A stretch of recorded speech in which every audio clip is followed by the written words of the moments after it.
Devon Witherspoon is a great athlete and he may be the best cornerback in the 2023 NFL draft, but he may not be drafted the highest, and today I will tell you why. I'm Chase Keller, and welcome to Chase Keller Journalism.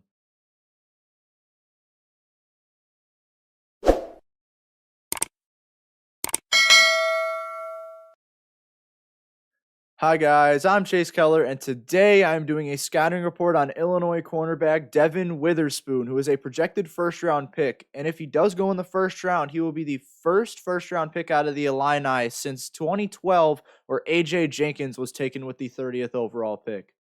It's been a while. This scouting report will go through Witherspoon's vitals, his coverage abilities, and his techniques, as well as a recap of where I think Witherspoon will be drafted. Speaking of the draft, I want to thank you guys so much for your support on my mock draft that at the time of this recording was posted yesterday, and we are at 115 views. So again, thank you guys so much for the support on that. And if you haven't watched it yet, the link will be in the description below. And as always, if you enjoy this video, please subscribe to the channel and check out my other social medias and my website in the description for my more extensive coverage. So without further ado, here's my Devon Witherspoon scouting report.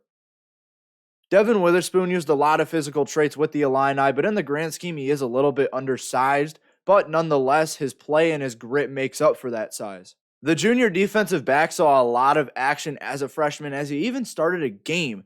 In his freshman season, he recorded 33 tackles, and keep in mind, he was a freshman recording 33 tackles. He went about his covert season, and he did get another sophomore season, but during the 7-game season, he put up 33 total tackles, 3 forced fumbles, and 2 interceptions.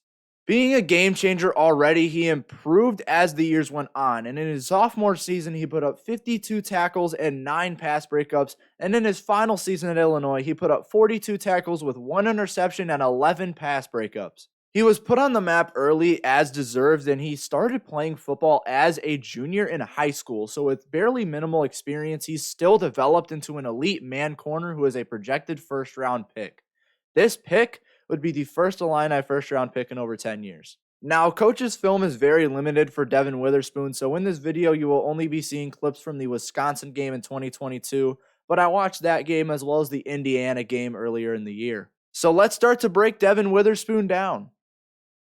The ability to take on different coverages, including man, zone, press, soft, box, etc., is in my opinion the most important aspect in a cornerback, especially in an evolving NFL where pass-heavy offenses are starting to get a little more creative.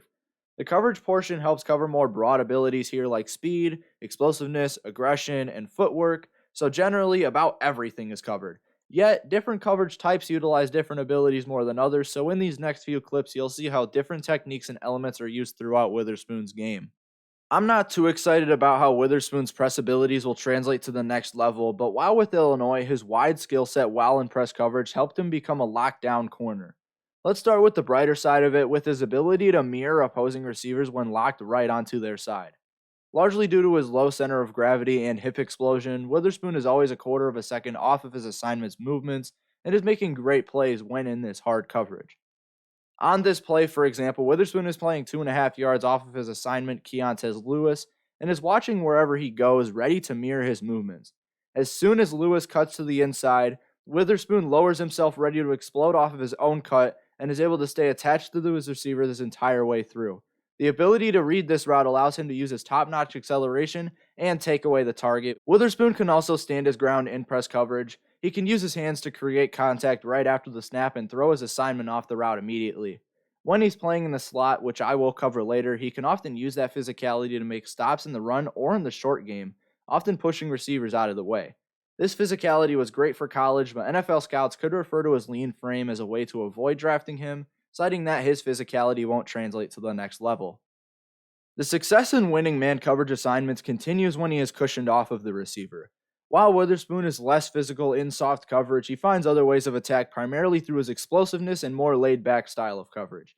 In a large bunch of plays that I watched throughout both the Indiana and Wisconsin games, Witherspoon was out for that football, with some plays being riskier than others, and if he happens to become the cornerback one in Pittsburgh where I have him projected, playing against a guy like Jamar Chase is going to be extremely difficult with his style.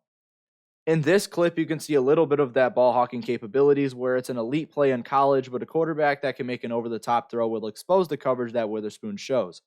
In this play, Witherspoon does hold his ground until he sees Wisconsin wide receiver DK, I think that's how you say his last name, makes his cut, and he immediately explodes to position himself underneath the receiver in fascinating fashion. With the Wisconsin play call, Mertz is eyeing his out route Aschenbach the entire time, and he misses an early open deke. Witherspoon does recover, but again, if Mertz could make that over the top throw, which I know he can't, it's over for Witherspoon on this play. Despite that, Witherspoon's timing on plays is still great, and he knows exactly when to jump the gun or get his hands up or swiftly switch to over the top or underneath coverage. His athleticism and explosiveness while in soft coverage definitely helps that out, and as you have seen through the film, his man coverage is 100% the trait that will get him drafted in the first round.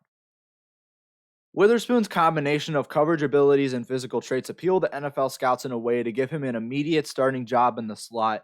Think of like a Mike Hilton kind of player. Witherspoon often reminds me of Hilton in several ways. He can interrupt offenses at many levels while also being able to hit fantastic man coverage at all levels, especially in the slot. The fact that his size doesn't fit the typical outside corner adds on to all of this to make him a great candidate for a team like Pittsburgh, who could definitely use a slot corner. Placing himself more inside towards the Y area also gives him opportunities to be disruptive in containing the run, as he showed several times throughout the season. I will cover his tackling abilities to wrap up this report, but we've seen him make big hits, especially his viral hit against Indiana, but most of these opportunities come in the slot and contain defense. Playing in the slot also gives him more opportunities to match up against receivers his own size, but shifty receivers may still be an issue nonetheless. Moving on to techniques. Along with Witherspoon's coverage capabilities, he also has fantastic timing and instinct when targeted. He is not particularly a ball hawk, but it's important that instead of jumping that gun early, he finds the most productive way to break up a pass. As shown in the soft coverage example, Witherspoon is always finding a way to sit in the middle of the quarterback and the receiver, making his assignment a non-factor. But on the occasion that he is targeted, he's always looking to break the ball over pick the ball. In this example, Witherspoon is in press coverage on Lewis, and he will be defending a streak route. After Lewis makes his break, Witherspoon is going to quickly flip his hips and stay attached to Lewis, yet Mertz is still going to make the pass. Without Witherspoon there, that pass is placed pretty well, but with Witherspoon there, he makes a fantastic defensive back play. Not only does he reach his arm up to deflect the pass, the pushback that he puts on the football allows for the ball to stay in the air long enough for the safety to intercept the football. Witherspoon's abilities extend past the simple find ball and deflect ball, though.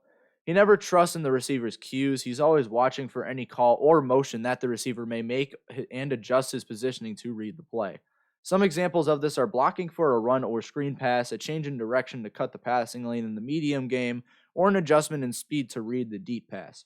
Another reason why Witherspoon is a fantastic player, but maybe not a fantastic prospect, his ball skills seemingly diminish when he's matched up against a big physical receiver.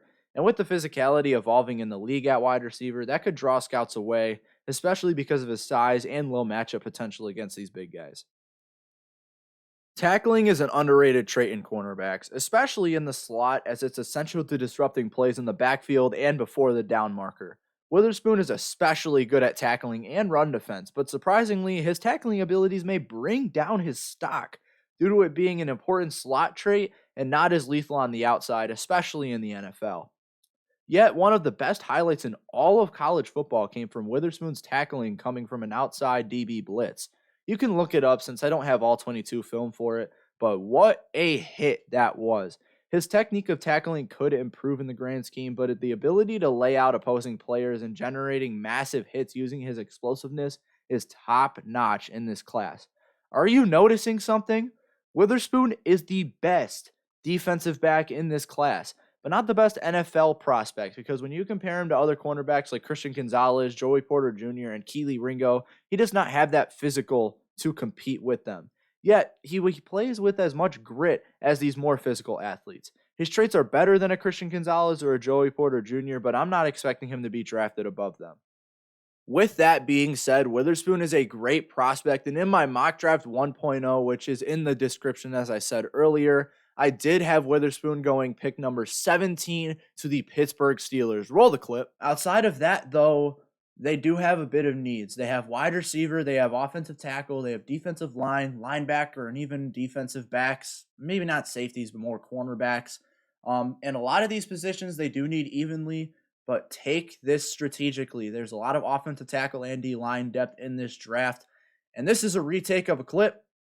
So I already picked the player, but I have Devon Witherspoon out of Illinois coming here. I'm a big Illini fan, so this will be a really big pick for us. But nonetheless, Witherspoon's a great prospect. He's great in man coverage. His tackling skills are really good. He can even play box safety. What he can't really play, though, is kind of like that deep safety. Nonetheless, great prospect, and it would be great for Pittsburgh to take him here. So Witherspoon is a mid-first round talent. I have his prospect grade as an A-. And yes, I am a pretty big Illini fan, but I'm not going to have that bias to put Devon Witherspoon higher than he should be. As a cornerback, as I mentioned, he is probably the best cornerback in this class, but as a prospect or as an NFL player, I don't think he's the best NFL-worthy player of the bunch. So A- for him. The other two corners that I mentioned earlier, Christian Gonzalez and Joey Porter Jr., those guys have an A grade, and those guys are drafted in 6 and 8 in my mock draft. But Witherspoon is the third cornerback drafted at pick number 17. So go check out that mock draft. So that wraps up this Devon Witherspoon scouting report. If you did enjoy, please make sure to leave a like on this video and subscribe to the channel, as well as go in the description if you want to view my other social medias or my website if you would like. Those do have more extensive coverage, so if you are interested, those are available for you. Once again, thank you guys so much for watching this video, and there will be more scouting reports in the future for different players. So if you want that, please be on the lookout. Once again, I'm Chase Keller from Chase Keller Journalism, and thank you guys for choosing this channel as your source of sports coverage. See you guys in the next one.